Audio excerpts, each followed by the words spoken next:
So I'm not going to sit here and say I'm going to do something that's only going to benefit black people. No.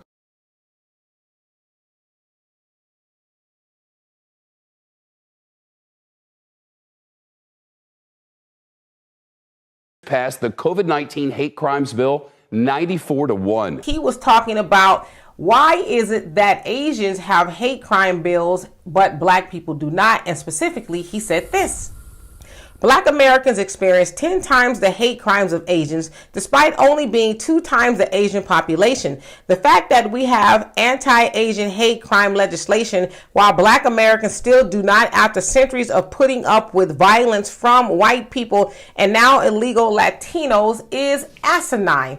Now he went about backing up his points by showing data from the FBI saying that, of course, black people are targeted by hate crimes more than anybody else in the country. And then he went on to put up a map of the black massacres that have taken place throughout the United States. And then lastly, he put up a copious amount of articles showing that black people are now being targeted by Latinos, immigrants even. One said how they have a negative opinion of black people. So I'm not going to sit here and say I'm going to do something that's only going to benefit black people. No.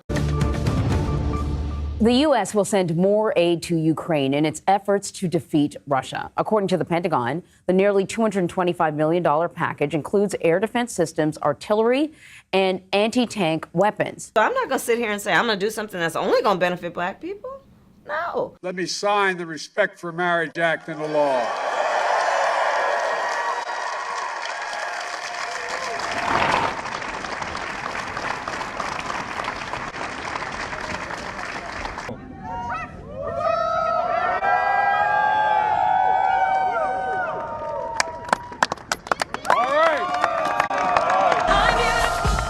So I'm not going to sit here and say I'm going to do something that's only going to benefit black people. No.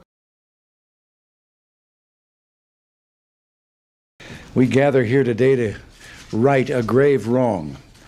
More than 40 years ago, shortly after the bombing of Pearl Harbor, 120,000 persons of Japanese ancestry living in the United States were forcibly removed from their homes and placed in makeshift internment camps. This action was taken without trial, without jury. It was based solely on race, for these 120,000 were Americans of Japanese descent. Yes, the nation was then at war, struggling for its survival, and it's not for us today to pass judgment upon those who may have made mistakes while engaged in that great struggle.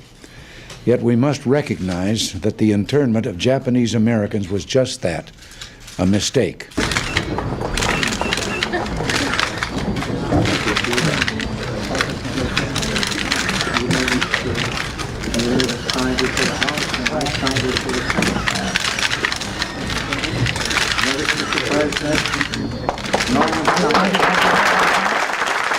Why did President Reagan sign a reparations bill for Japanese Americans in 1988?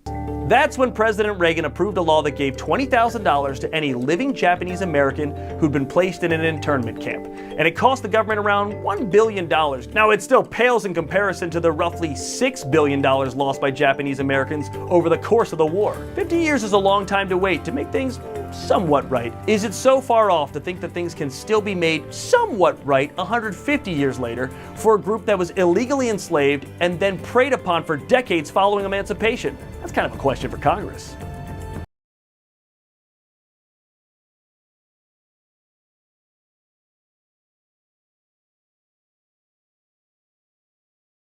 So I'm not going to sit here and say I'm going to do something that's only going to benefit black people.